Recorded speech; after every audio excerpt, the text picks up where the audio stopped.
अस्सलाम वालेकुम dear friends. मैं उम्मीद करती हूँ कि आप सब के सब खैर खैरियत से होंगे। आज हम लोग स्टार्ट करने जा रहे हैं अपना नया चैप्टर जो कि है अमाइनो एसिड्स बायोकेमिस्ट्री का, राइट। और आज के लेक्चर में हम लोग देखेंगे इसका इंट्रोडक्शन और इसका स्ट्रक्चर के बारे में और इससे आगे, राइट। अच्छा, first of all amino acid क्या है। हम लोगों ने इससे पहले ना प्रोटीन का चैप्टर पढ़ा था और प्रोटीन के चैप्टर में हमने वाज़ेह तौर पर हमने देखा था कि प्रोटीन क्या है, वो एक पॉलीमर है, ठीक है। किस चीज़ का बना हुआ है, वो अमाइनो एसिड्स को जोड़कर बना हुआ होता है, ठीक है। तो अमाइनो एसिड क्या हुआ, अमाइनो एसिड हुआ फिर उस प्रोटीन का बिल्डिंग ब्लॉक, यानी कि उस प्रोटीन वो जो बहुत सारे छोटे छोटी जो ईंटें हैं ना, वो हैं क्या, वो अमाइनो एसिड है। यानी कि amino acids are the building blocks of proteins, ठीक है। और प्रोटीन क्या है, is a polymer of amino acid, ठीक हो गया। यानी कि अमाइनो एसिड प्रोटीन का मोनोमर हो गया। अच्छा जी, हम कहते हैं amino acids are the monomer of a biopolymer. Biopolymer यानी कि जो लिविंग ऑर्गेनिज्म में मौजूद है एक पॉलीमर, पॉलीमर जो छोटे छोटे टुकड़ों को आपस में जोड़कर मिला हुआ होता है, यानी कि बनता है। इस तरह से हम लोगों ने उसका ना प्रोटीन्स का स्ट्रक्चर भी देखे थे, प्राइमरी, सेकेंडरी और टर्शरी और क्वाटर्नरी। इस तरह से ये जो अमाइनो एसिड्स आपस में जुड़ते चले जाते हैं, बायोपॉलीमर बनाते हैं प्रोटीन। तो इसका मोनोमर क्या हुआ, वो अमाइनो एसिड होता है, ठीक हो गया। और ये छोटे छोटे अमाइनो एसिड आपस में किस बॉन्ड से जुड़ते हैं, इस बॉन्ड को हम लोग नाम देते हैं पेप्टाइड बॉन्ड का या पेप्टाइड लिंकेज का। अच्छा, अगर हम लोग नेचुरली देखें तो हमारे पास तकरीबन 20 अमाइनो एसिड्स मौजूद हैं और उन 20 अमाइनो एसिड्स की डिफरेंट तरह से उनकी अरेंजमेंट्स जो है ना, वो हमें प्रोटीन्स बना कर देती हैं, ठीक है। और जितनी भी प्रोटीन्स बनी हुई हैं वो उन्हीं 20 अमाइनो एसिड से मिलकर बनी हुई हैं, फिर जिनको हम लोग क्या कहते हैं, हम लोग स्टैंडर्ड अमाइनो एसिड्स का नाम देते हैं, ठीक हो गया। अच्छा जी, हमारे पास नेचुरली कितनी है, 20 अमाइनो एसिड्स हैं जो कि प्रोटीन्स बनाती हैं, ठीक हो गया, उनका डिफरेंट कॉम्बिनेशन।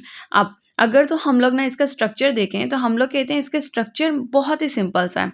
एक दरमियान में कार्बन मौजूद है जिसको हम लोग सेंट्रल कार्बन भी कहते हैं, जिसको हम लोग सेंट्रल अल्फा कार्बन भी कहते हैं, और इसको हम लोग कायरल कार्बन का नाम भी देते हैं।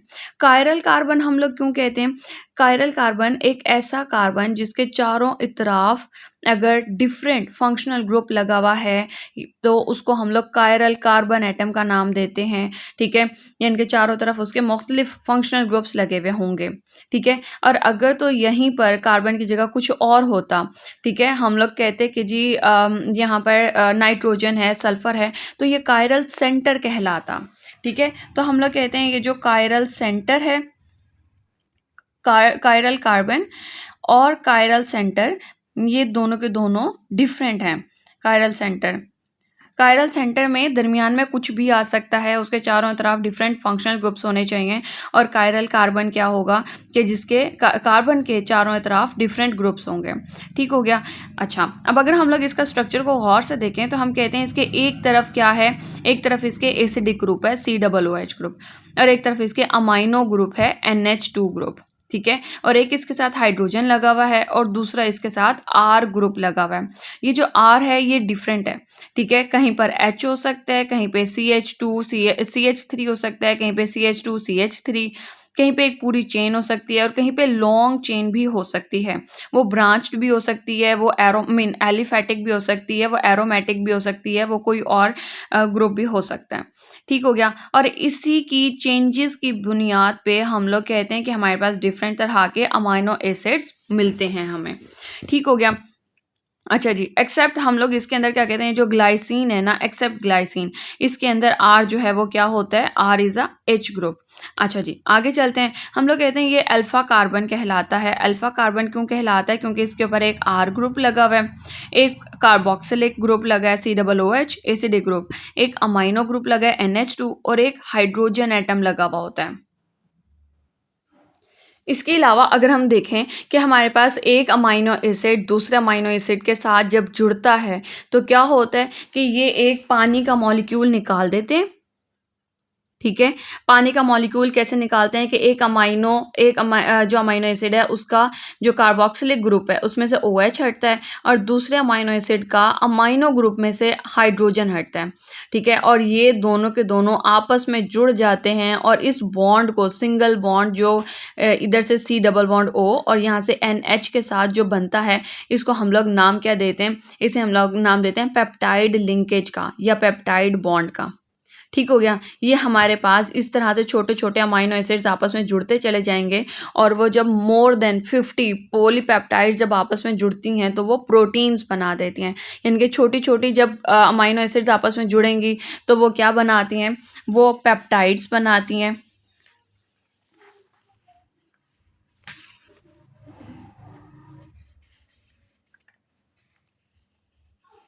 और हम लोग कहते हैं कि ये जो पेप्टाइड्स हैं, ये जब आपस में जुड़ेंगी, तो ये क्या बनाएँगी? ये ओलिगोपेप्टाइड्स बनाती हैं। और ये जो पेप्टाइड जब बहुत सारी आपस में जुड़ जाती हैं, तो ये पॉलीपेप्टाइड्स बनाती हैं। और पॉलीपेप्टाइड्स मोर देन 50 पॉलीपेप्टाइड्स जब आपस में जुड़ती हैं, तो ये प्रोटीन्स बनाती हैं। ठीक हो गया? ये प्रोटीन जब हम लोग क्या करते हैं, हम लोग इसको खाते हैं, तो हाज़मे के टाइम पर ये प्रोटीन्स जो हैं दोबारा से टूट जाती हैं और ये ड्यूरिंग डाइजेशन ये किस में तब्दील होती हैं? प्रोटियोसिस में। ये तीनों ये सारी की सारी टर्म्स जो हैं हम लोगों ने लास्ट टाइम पढ़ा था प्रोटीन्स के चैप्टर में, जब हम लोगों ने कहा कि ये सारी की सारी किसकी एग्ज़ाम्पल्स हैं? ड्राइव्ड प्रोटीन्स की, राइट? अच्छा, नेक्स्ट हमारे पास आ जाता है राइट, नेक्स्ट हमारे पास आ जाता है जी amino acids occurring in protein molecules.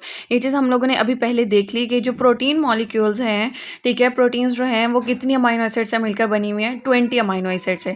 हमारे पास 20 डिफरेंट अमाइनो एसिड्स हैं जो कि प्रोटीन्स बनाती हैं। वो अमाइनो एसिड्स जो प्रोटीन्स बनाती हैं, उनको हम लोग स्टैंडर्ड अमाइनो एसिड का नाम देते हैं, जबकि इसके अलावा और भी प्रोटीन्स हैं, जैसे हम कहते हैं जी naturally more than 300 amino acids जो हैं वो हमारे कुदरत में, हमारे निज़ाम में मिलती हैं, लेकिन उनसे हम लोग प्रोटीन्स नहीं बना रहे। लेकिन इसका ये भी मतलब नहीं है कि वो हमारे लिए बेनिफिशियल नहीं है, नहीं, वो हमारी बॉडी में भी पाई जाती हैं, कोलाजन बनाती हैं, डिफरेंट तरह के रोल्स में अब फंक्शंस में, प्रोसेसेस में अपना किरदार अदा करती हैं, राइट?